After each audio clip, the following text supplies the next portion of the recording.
બિલકુલ, તો વિરામ બાદ હવે આગળ પણ ચર્ચા કરવાની છે, પરંતુ તે પહેલા એક મહત્વપૂર્ણ બ્રેકિંગ પણ આવી રહ્યા છે. જયદીપ એલઈડીના માધ્યમથી સમજવું છે શું મહત્વપૂર્ણ બ્રેકિંગ અત્યારે આવી રહ્યા છે. ચોક્કસથી મહત્વપૂર્ણ સમાચાર આવી રહ્યા છે, મહત્વપૂર્ણ બ્રેકિંગ આવી રહ્યા છે.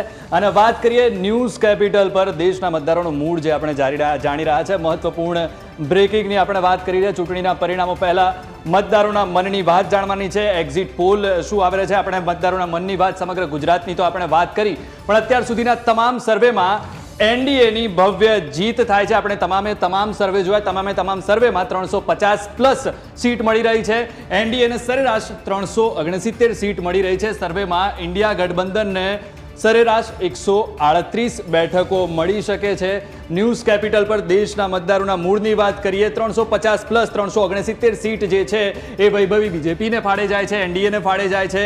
અને ચૂંટણીના પરિણામો પહેલા જે આપણે મતદારોનો મૂડ જાણી રહ્યા છે, ઇન્ડિયા ગઠબંધનને ફાળે 150 જેટલી સીટ જે છે તે જઈ રહી છે, પણ 369 જેટલી જે સીટ છે એ એનડીએને ફાળે જતી હોય તેવું લાગી રહ્યું છે. બિલકુલ, ગીતાબેન મારી સાથે છે જોડાયેલા. ગીતાબેન, અહીંયા તમે એવું કીધું હતું કે રાહુલ ગાંધીની ભારત જોડો યાત્રા, પછી ભારત જોડો ન્યાય યાત્રા, આ તો 369 નો આંકડો પહોંચી ચૂક્યો છે. આ તો એક્ઝિટ પોલ છે, પરિણામ આવશે, પણ એક્ઝિટ પોલ ઉપર જ આપણે અત્યારે ચર્ચા કરી રહ્યા છે, એટલા માટે આમાં તો મને ક્યાંય નથી દેખાતું કે કોઈ અસર થઈ હોય.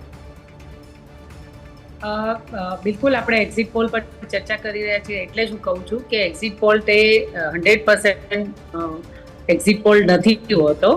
પરિણામ જ્યારે 4 તારીખે આવે ત્યારે આપણને ખબર પડે.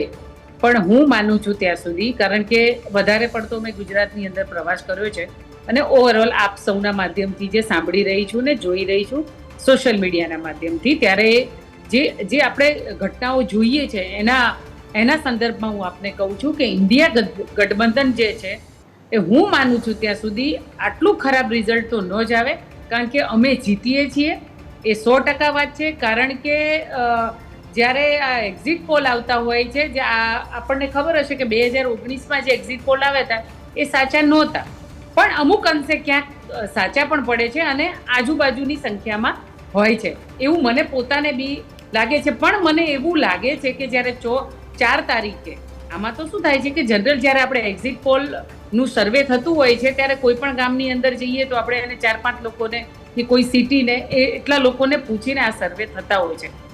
મને હું જાણું છું ત્યાં સુધીમાં, પણ મને નથી લાગતું કે આ વખતે ક્યાંય પણ એનડીએ સરકાર બનાવે છે, ઇન્ડિયા ગઠબંધન બનાવશે. આપણે 4 તારીખે સાથે છીએ ને જોઈશું. અને મારા ભાઈ જ્યારે કોંગ્રેસના બૂથ મેનેજમેન્ટની વાત કરતા હતા, એ હું આપને વચ્ચે કહી દઉં કે બૂથ મેનેજમેન્ટ કોંગ્રેસનું સારામાં સારું બૂથ મેનેજમેન્ટ 17માં પણ હતું, 22માં પણ હતું અને 19માં પણ હતું અને આ વખતે પણ હતું. બહુ સરસ મજાનું કોંગ્રેસે બૂથ મેનેજમેન્ટ ગોઠવ્યું છે. પોતાના મતદાતા સુધી કોંગ્રેસ પહોંચી છે, પોતાની વાત કોંગ્રેસ રજૂ કરી ચૂકી છે અને તમામ મતદાતા સુધી કોંગ્રેસે પોતાની વાત પહોંચાડી છે. એટલે કોંગ્રેસ તમે છોડી છે અને બીજેપીમાં જોડાયા છો, મારા અભિનંદન છે, શુભેચ્છા છે. પણ કોંગ્રેસનું બહુ જ સારામાં સારું બૂથ મેનેજમેન્ટ થયું છે. બહુ સરસ મજાનો પ્રચાર પ્રસાર થયો છે કે માત્ર ને માત્ર કોઈ વિવાદ વગર કોંગ્રેસે એના ઉમેદવારો ડિક્લેર કર્યા. ઉમેદવારો ખૂબ સારી રીતે આ ગુજરાતની અંદર તમે જોજો કે 26માં ઉમેદવાર આપણે જોવા જઈએ તો કોંગ્રેસના બહુ સારા ઉમેદવારો ઇન્ડિયા ગઠબંધનના હતા અને એની સામે આપણે ભાજપના ઉમેદવારો જોયા. કોઈને બોલવાની સેન્સ નથી, કોણ ક્યારે શું બોલી નાખે છે.